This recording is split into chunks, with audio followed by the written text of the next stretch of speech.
میرسم به دوستای گلم. امیدوارم حالتون خوب باشه. امروز اومدیم با آموزش کت کباب.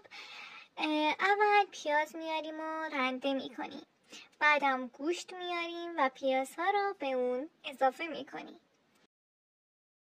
و بعد فلفل سیاه، زردچوبه، نمک و پاپریکا رو بهش اضافه میکنیم.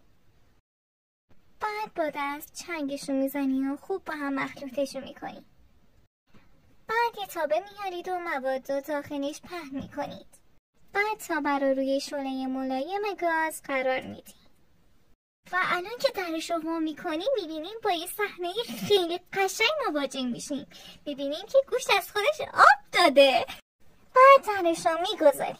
بعد چند دقیقه میبینیم این طرفش سرخ شده و این طرفش میکنیم تا اون طرفش هم سرخ بشه.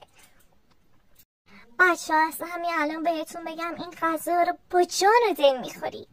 بعد گوجه میارید از وسط قشنگ نصفشو میکنید. بعد بچه ها وقتی که گوجه هاتون رو از وسط نصف کردید میایید تو همون مایتابه سرخشو میکنید.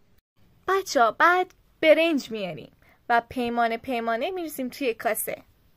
خب بچه ها اینجا آب جوشو میگیم که الان ما 2 تا قاشق نمک اضافهش میکنیم و میایم برنج ها رو اضافهش میکنیم.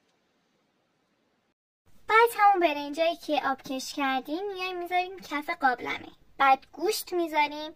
بعد همون گوجه های سرخ شده رو میذاریم وسطش.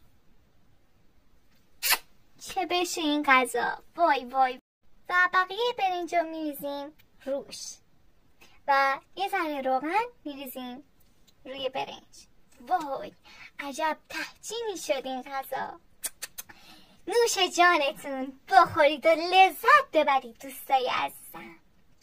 وای وای وای وای، اصلا برش رو نگاه کن، اصلا تو لذت ببر، خیلی خوشمزه است. نوش جان همه. عشقای من، لایک و سابسکرایب هم یادتون نره.